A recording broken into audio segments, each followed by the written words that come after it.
Ne znam, ja sam upoznao i Hormozija, upoznao sam Ivana Gadžija, upoznao sam sve te neke velike ljude, ali jednostavno neke stvari moraš sam da provališ. To je ono, good guy, ne želiš da budeš good guy, želiš da budeš good man. To što si ti ili ja što smo pokrenuli firme, ne znači da smo mi dobri za te firme 2, 3, 5 godina kasnije. Isto tako, ako imaš ako menadžera, nije sigurno da je on uvek dobar na toj poziciji da će uvijek biti dobar menadžer. To je bilo razmišljenje, sad naravno svako razmišljenje ima neke posledice. Baš u trenutku kad smo imali celu ulaganje se desio COVID. COVID je potpuno promenio način poslovanja. Radiš i onda se odjedno stvori više kapitala, šta radiš tim?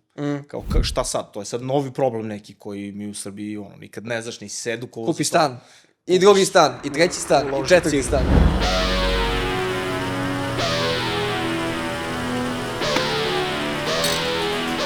Dobar dan i dobrodošli u još jednu epizodu Balkan Garage kanala. Tako, odlično. O čemu pričamo danas, Nikola? Pominjali smo više puta i stalno ti ja pričamo o tome, a to je gde pravimo greške i koje su bile najveće greške u različitim oblastima, ali možda danas ima smisla da pričamo baš o toj servisnoj industriji i da prođemo neke veće, a i manje greške i kako smo prevazišli te greške. Pa evo za početak možda malo odaš više detalja o tome šta vi radite, a s druge strane i koje su ti najveće greške bile do sada. Ajde mogu ja jednu, pa ti jednu, pa ćemo da vidimo. Koliko ih ima? Koliko ih ima, mnogo sigurno, da ti kažem sad.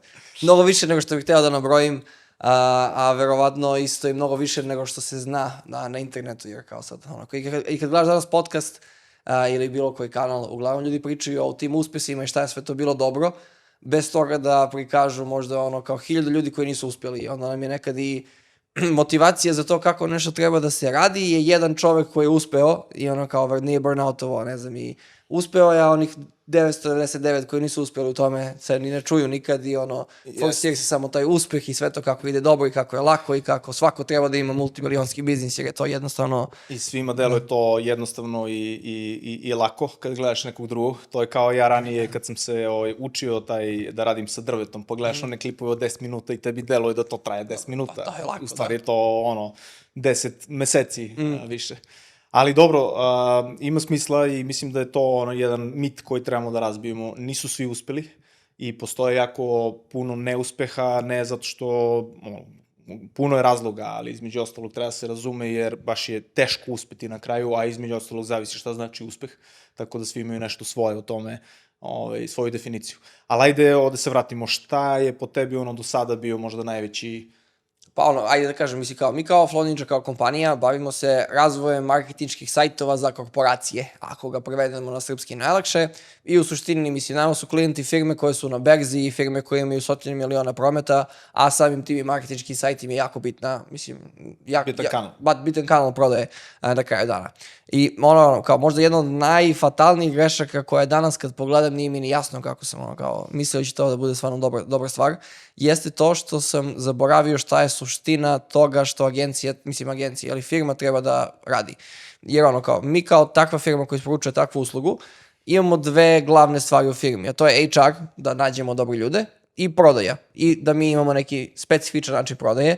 I ja i dan danas znam da kao te dve stvari ne može niko sem mene kao direktora da reši. Naravno, posle možemo zaposlimo menadžere, možemo da radimo milion nekih stvari, ali mi smo kao rešili HR deo, a možda nismo porasli dovoljno brzo koliko sam ja hteo da porastemo. A šta je sa isporukom?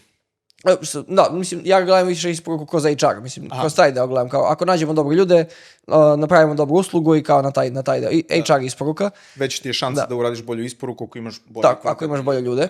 I kao taj deo smo negde rešili, ali nismo uspeli da rastemo, brzinom kojom smo trebali da rastemo i ja sam doveo direktora prodaje iz Amerike, gde je to sve delovalo kao na papiru, u Google Sheetu, u spreadsheetovima kad pogledaš kao najbolja odluka ikada. I nekako više sam se prepustio o tome da će neko da reši problem u mojoj firmi umesto mene.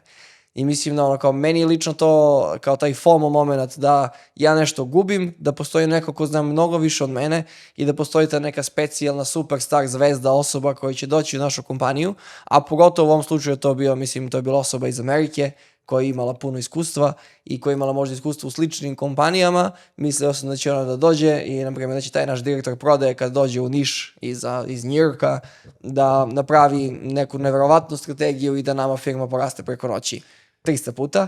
što se baš i nije ispostavilo da je ta. A što si baš izabrao nekog iz Amerike?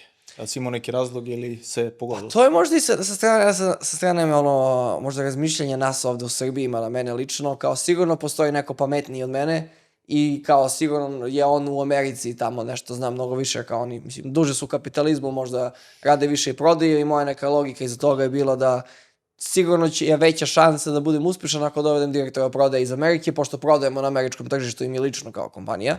Severnoameričkom, ali Da, to. I kao, realno gledano na taj deo, mislio sam da će to da doprinese firmi dugoročno. Što se ispostavilo da je bila najveća greška i kada smo pukli brdo love i da nakon toga smo kapirali da ne postoji ni jedna osoba koja će magično rešiti sve probleme, doći u firmu i kao popraviti sve kao što slušaš u podcastima nekad, kao samo treba da dovedeš jednu dobru osobu i sve će se promeniti.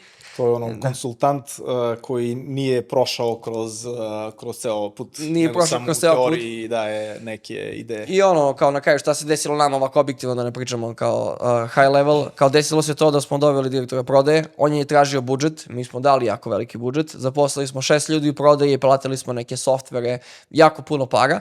I nakon 3 meseca nismo imali ni trunku toga da mi vidimo da će u nekom momentu biti bilo kakvih rezultata. Gde je moje kao razmišljenje bilo, ok, dobro, šta radimo dalje? A s obzirom da on ponovo i dolazi možda iz drugačije kulture američkog korporativnog sveta, iz korporacije koje imaju brdo para da troše, bilo je pa dobro, otpustit ćemo sve te ljude i za 3 meseca krećemo novu strategiju. Što mi objektivno gledano kao mala kompanija koja ima par miliona prometa, ne možemo da podnesemo kao da smo toliko snage i energije uložili u jedan pravac firme i da nakon 3 meseca kažemo, to nije radilo, ugasit ćemo sve i krećemo ponovo iz početka za 3 meseca sve nazad, što je za mene bio jako veliki šok, kao sad potrošili smo tu brdo love bez da imamo bilo čega opipljivog. A koliko je to love? Jel imaš neki okvir kad ste merili? Ja mislim da sad može da bude blizu do 200.000 eura. Sa te strane, kao ti imaš 6 ljudi koji su na payrollu, imaš, ne znam, softvere dodatne za outbound, za sales i tako to, imaš troškove dovođenja te osobe, mislim, u niši, mislim, plaćanje tih dela troškova, pored toga isto, kako morali smo na kraju da platimo neki exit klozulu, s obzirom da ugovori nisu bili baš lepo spojeni, morali smo i tu da platimo kaznu, nakon što je sve bilo loše, morali smo dodatno da platimo kaznu pored toga za izlazak nekog, ali kao to je možda čak i najbolja i najgora odluka, jer kao najgora odluka je dovođenje tako neke osobe, a najbolje je što prvo sam skupio, izvinite me da kažem muda, kao da dam nekom hrabrost. Ali to te pitam, izvini, to može gledaš i kao investiciju. Ti si investirao da bi naučio nešto ili da shvatiš neke nove stvari. Jedan, sad znaš, ok, neće niko da me spasi, niko nije spasitelj ko zna više od mene u mom biznisu, a 2, vidio si da možeš i ti sam. To jeste. I nažalost, uvek kad sam pravio tako greške, ne znam, ja sam upoznao i Hormozija, upoznao sam i Managađija, upoznao sam sve te neke velike ljude i kao iz toga sam dobio mnogo, ali ne možda direktnog znanja, nego više samopouzdanja, pa dobro, ja ovo znam, ajde, što ja sam ne mogu to da rešim, ja sam, kako kažu stari, da sam zagrejem stolicu i da nađem način kako se dolazi do toga i da možda zaposlim posle toga izvrsnu osobu koja će voditi to, razvijati to dalje, unapređivati, kao neću ja uvek da se bavim time, ali jednostavno neke stvari moraš sam da provališ, jer smo mislim na takvom tržištu kakvom jesmo i da i ponovno sve zavisi od industrije i od talenta koje imate u kompaniji i da na kraju može da bude dobro. Na kraju jeste najbolja stvar, jer kao prvo vidio sam da moram da donosim teške odluke, jer možda da je mene pojeo ego, možda sam mogao da ostavim tu osobu godinu u firmi, 2 godine, 3 godine, da firma ode bukvalno do ničega da ostane. Kao dobro što sam vidio da treba da pravim odluke i nakon toga preuzeo stvar u svoje ruke i te godine smo porasli preko 30% ponovo. Sa svim troškovima koje ste imali? Sa svim troškovima koje smo imali, baš zbog toga što sam ja bio, čak imam i odgovornost ispred svih ljudi, ispred kompanije, da sam ja kao direktor donao odluku da dovedemo tako nekog, onda ja kao direktor isto treba da nađem način kako ćemo da se izvadimo iz toga i da završimo godinu jako lepo. A ti, možda neki primjer s svoje strane? Pa evo tipičan jedan, mislim da mnogo ljudi padne u tu zamku, nismo na vreme donosili odluke. To je jedna greška, ima ih više, proćemo, neke su veće, neke manje, ali ovo je ona mala koja ti se potkrade, koja nema efekta odmah, ali traži puno vremena da bi izašla na videlo, a kad dođe na površinu onda je mnogo veliki problem. Baš te burgije pomalo i sve te teške razgovore koje smo mi preskakali i nismo vodili u startu, i između nas da kažem, co-foundera i sa ljudima, to nam je kasnije došlo na naplatu, tek ono godinama kasnije se vidi rezultat toga i to je jedna greška gde se baš trudim da i ja budem bolji u tome i da učim neke nove stvari, a i da menjam sada u ovim drugim nekim avanturama koje imam. I šta se desilo, izvini, suštinski kako dođeš u tu situaciju, zašto želiš da budeš pod znacima navoda dobar, da budeš dobar šef, da te ljudi vole, da si ti taj koji je fin i koji je omiljen, da kažem, u tvojoj grupi, što je potpuno pogrešno, jer to je opet kratkoročni efekat. Ti dugoročno moraš da misliš o tome šta ti je potrebno za organizaciju, kakvi ti ljudi trebaju, kakav ti trebaš da budeš da bi vodio neke ljude i što ranije to razumeš, brže ćeš napraviti neke rezultate. Da. A sad, na primjer, u tvom slučaju, kao, da li si imao neke benefite dugoročno toga što si bio toliko dobar jer se na kraju sve srušilo i svi su gledali kao, mislim, ne gledali sebe, nego kao, da li je to, mislim, imalo nekog benefita kao za tebe, za firmu dugoročno? Pa, ja ovo pričam opet iz mog ugla, mislim, sigurno svako ima svoje neko viđenje stvari. Dugoročno nemaš dobre efekte. To je good guy. Ne želiš da budeš good guy, želiš da budeš good man.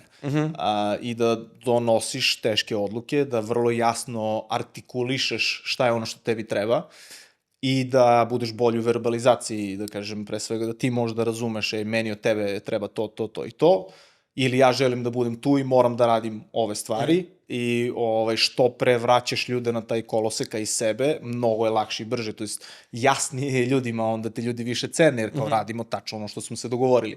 Sve drugo je nešto između i nije jasno, nije dovoljno jasno. Tako da pravi probleme dugoročno, mnogo više problema nego benefita, zapravo verovatno 0 benefita od toga. Ja baš gledam, na primjer, sa moje strane, kada osobno gledam i tu situaciju mnogo drugačije, zato što više vidim da ja čak nisam bio ni dobar zbog tih drugih ljudi, nego sam bio dobar prema tim ljudima zbog mene, jer sam se ja lično bolje osjećao.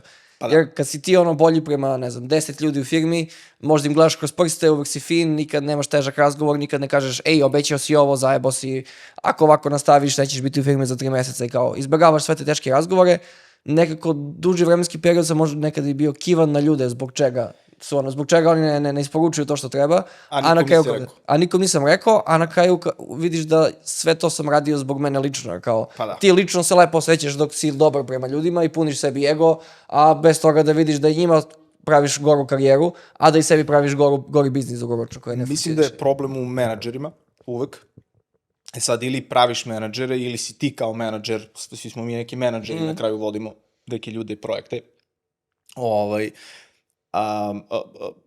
Ne postoji ni dobra škola za menadžere. Znaš, pogotovo u to vreme, i sad je jako teško da ti u to vreme, kad kažem, nama se to dešavalo od 2010. 11. 12. 13. kada su svi mi pokrenuli neke svoje, da kažem, biznise u tom periodu i kada sam ja sa mojim partnerima oformio zvanično neku grupu koja sad isporučuje neke proizvode i zarađuje neke pare od toga. Nisi imao, prvo, community je bio drugačiji, niko nije htio da deli, nije bilo toliko firmi, svako je gledao za sebe, Srbija nije bila prepoznata i u svetu i globalno tada kao mesto gde možeš da dobiješ dobar talent ili dobar kvalitet ljudi za manje para na kraju dana. I jako je bilo teško da mi prođemo kroz taj period samostalno, jedino što si imao, mogu da čitam neke knjige, naravno to je uvek način, mogu da se posavetujem s nekim, ja barem nisam imao pristup tim ljudima i onda radiš ono što najbolje znaš, a ono što najbolje znaš, naravno svi mi vučemo neke svoje pozadinske korene i svašta nešto smo čuli od roditelja, naučili neke stvari i ti dođeš i trudiš se da budeš dobar, da te ljudi vole, što nije uvek najbolje rešenje. Pa nije, mislim i kao što te više ljudi vole, to možda i praviš njima goru situaciju na poslu, da ono sutra možda neće imati posao ili možda će biti i gori u svojoj karijeri zbog toga što si ti tolerisao mnogo stvari koje ne bi trebalo se tolerišu objektivno u profesionalnom svetu. Apsolutno. To je manjak profesionalizma i opet, ti si pomenuo, Amerika mnogo je duže u, da kažem, tom mnogo duže kapitalističko društvo nego mi.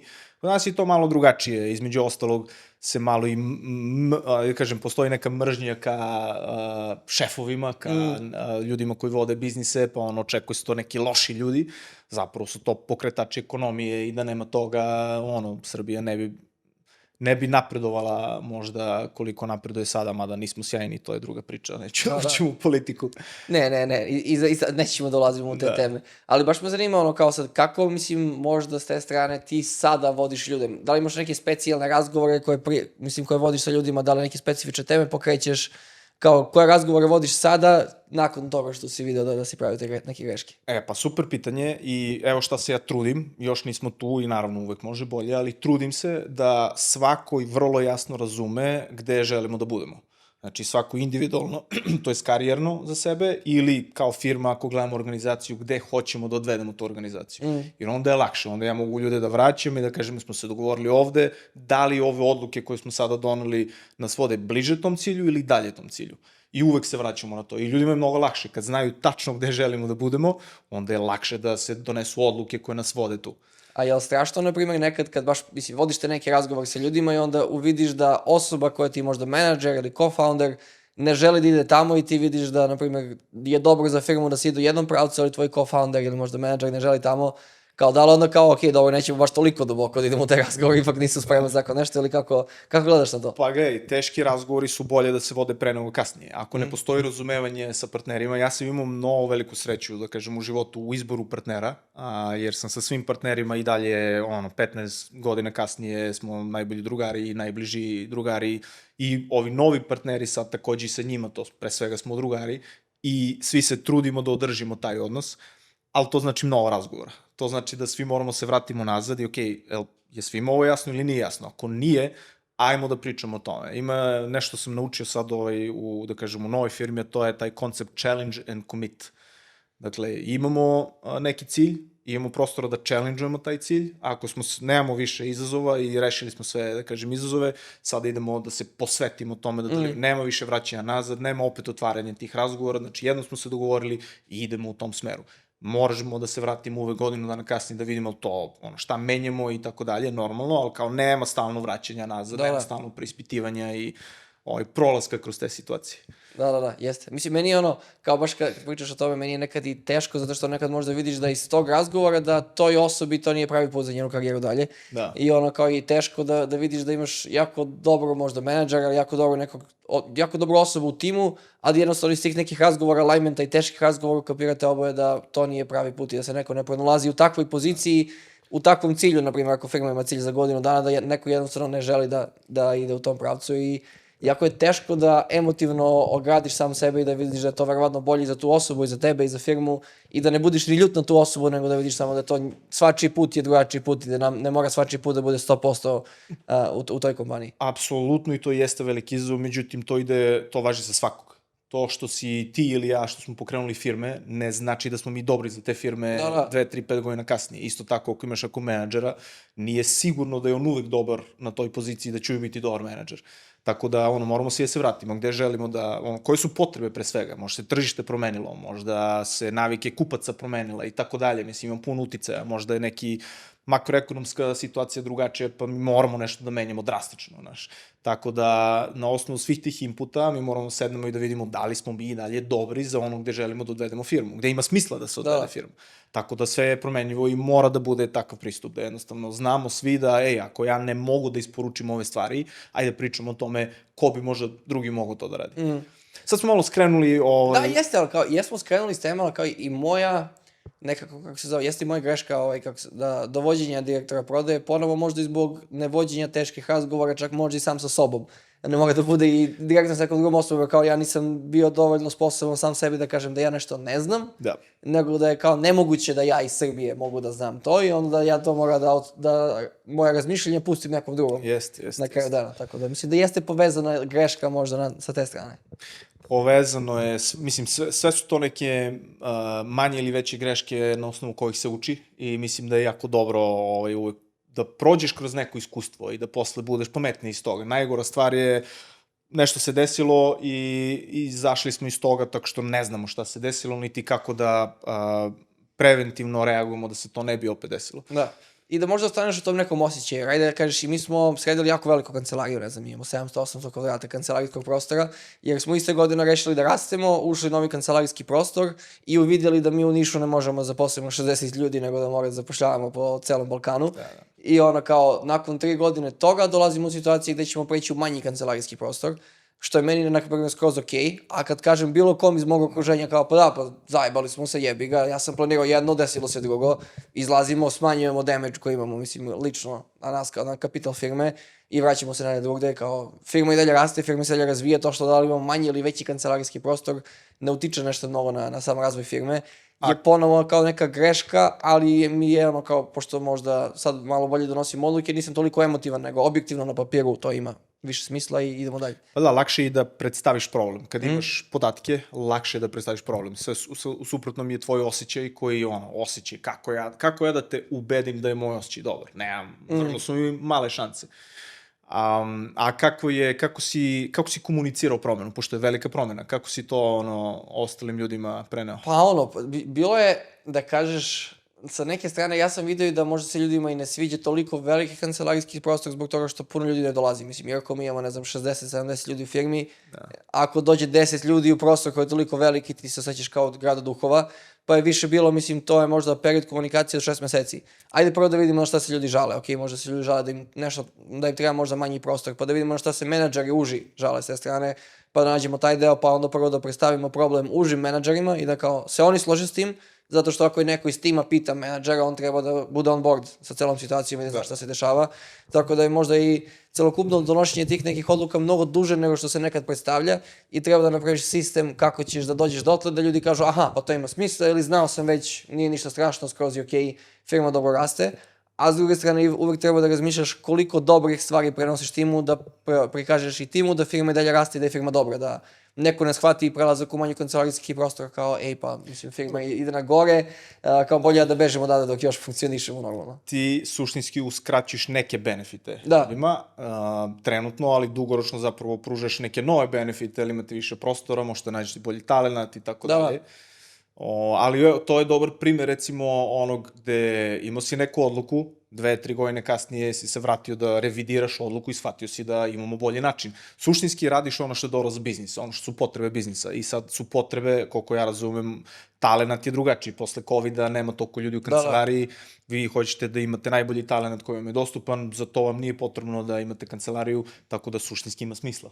Da, jeste, ali kao, ja isto mislim da možda takvu odluku ne bi mogli donesem pre 3 godine, baš zbog toga što ne bi bio emotivno sposoban za tako nešto. Kao, to je ponovo nešto si ti napravio, ti donao odluku, ti uložio vreme, kapital, novac i jako je teško da se ti odvojiš od toga i da... Emotivno si vezan, to može bude jedna tema. Da, emotivna povezanost.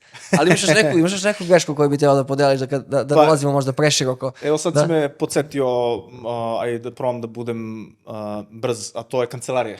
Isto, znači svi pravimo greške s kancelarijama, to je naš neki ego koji se ispoljava na prostor, da se vidi da ide dobro, u fizičkom prostoru. U tom trenutku imalo smisla, pazi, mi smo gradili biznis u trenutku kad nisi imao takvu kancelariju, niti takav pristup ovde u lokalu i to je bilo, da kažem, naš neki korak da vratimo nazad zajednici, da omogućimo ljudima neke dobre uslove, to je bilo razmišljanje, sad naravno svako razmišljanje ima neke posledice. I hteli smo da kažem, dignemo standard, pojavila se malo konkurencija, mi smo hteli da budemo ekipa koja postavlja dobre standarde. Dakle, ne radi iz podruma više iz nekih stanova, nego ajmo da stvarno pravimo nešto što je smisleno i što je na svetskom nivou, ne nekako sklepano ovde, nego na svetskom nivou. I uspeli smo u tome i mi smo 3 kancelarije promenili, ako dobro brojim. 3 ili 4, ja mislim. I ova treća posljednja je napravila problem, jer smo jednostavno donosili emotivne odluke pre nego da smo to gledali objektivno, da smo imali potpuno razumevanje, ali opet postoji eksterni faktor, a to je baš u trenutku kad smo imali celo ulaganje se desio COVID. COVID je potpuno promenio način poslovanja. Remote je svima jednostavno prihvatljiv od tada i više niko nije pravio problem da li imate kancelariju ili ne. Ranije, mi kad smo zapošljavali ljudi su hteli da imaju mesto gde dođu na posao. Nije bilo tako kao danas, baš je bilo drugačije. Stvarno možeš jasnu liniju da, ja sam presek da staviš pre posle COVID-a. Mi smo krenuli da radimo kancelariju, naravno nismo imali iskustvo u tome, to je trajalo duže nego što treba, probili smo sve moguće budžete koji smo planirali za tu kancelariju. U trenutku, negde kad smo bili na pola, desio se COVID, mi smo bili sigurni da posle COVID-a, proći će COVID, posle se svi ljudi vraćaju normalno kao i do sada. To je bila pogrešna odluka. Jednostavno, ja sam stvarno bio ubeđen u to. Nije se desilo, sada tek možda polako se ljudi vraćaju, ali i dalje je potpuno normalno da radiš remote. Završio se COVID, mi smo spiskali puno para, tad se i desio onaj problem u industriji, između ostalog, i onda smo shvatili, ok, mi sad imamo neku kancelariju koju smo investirali puno para, koja nije u našem vlasništvu, između ostalog, i imamo ljude kojima nije bitno, ne žele da dođu u kancelariju. Jako mali broj ljudi je dolazio. I onda šta radiš tim? Tako da to je drugi isto razgovor. Sad se to pretvorilo u investiciju i dobra je stvar, ali eto, to je jedan način kako možeš da, možda zbog nekih emotivnih odluka s jedne strane, a s druge strane, ajde da kažem, novo nastalih situacija na tržištu, invalidiraš svoje odluke. Da, ali ono kao sad, kad kažeš, sad se pretvorilo u investiciju, ali kao, ja nekad gledam kao cost of opportunity, kao taj neki deo kao... Opportunity trošak. Trošak opportunity, znaš kako god. Opportunity expense. Da, ali nećemo da se pravimo da... Nećemo se pravimo da znamo sve izraze na srpskom, ali mislim i s neke strane da, naravno, mislim, mi smo mogli da izađemo iz kancelarijskog prostora i da kažemo, mi ćemo da nastavimo to da vodimo kao biznis, ali koliko snage i energije će to zahtevati od mene, možda od direktora financija i od nekih drugih ljudi u firmi, naprotiv toga da možda sva ta energija bude uložena u core biznis i u nešto core što mi radimo, ili sa druge strane da si isti taj novac uložio čak i u S&P 500, koliko bi bilo povrat novca u poređenju sa tim. Pazi, da, imaš i plasiranje kapitala iz ugla društva, iz ugla organizacije, nije samo lično, tako da to je, mislim, taj treasury o kome malo ljudi zna i misli šta radi, ok, radiš i onda se odjedno stvori više kapitala, šta radiš tim? Kao, šta sad? To je sad novi problem neki koji mi u Srbiji, nikad ne znaš, nisi se edukovao. Kupi stan, i drugi stan, i treći stan, i četvrti stan. Uloži u ciglu. Da. Ali dobro, više ćemo o tome. Dobro. Mislim da imamo još puno kako se zove, kao grešaka koje možemo podelimo, možda ćemo kroz neke različite epizode da podelimo, ali mislim da ovo je više nego dovoljno za prvu. Puckica. Odlično. Tako da, hvala puno, možete staviti feedback dole u komentarima, da li možda želite još neku od ovih priča da čujete još više, jer mislim da samo da otvorimo jednu priču imamo sigurno po sat vremena razgovora za svaku od ovih priča detaljnije, ako uđemo baš u specifično te detalje šta se zapravo desilo. Pravit ćemo puno manjih epizoda, konciznih, i da vidimo zapravo na koju temu hoćemo detaljnije da obrađujemo. Može. Ali super. Sviđa mi se, odlično. Ništa onda, vidimo se u sledećoj epizodi Balkan Garage kanala. Kanala. To je svaki put stanemo. Navikavanje. Da.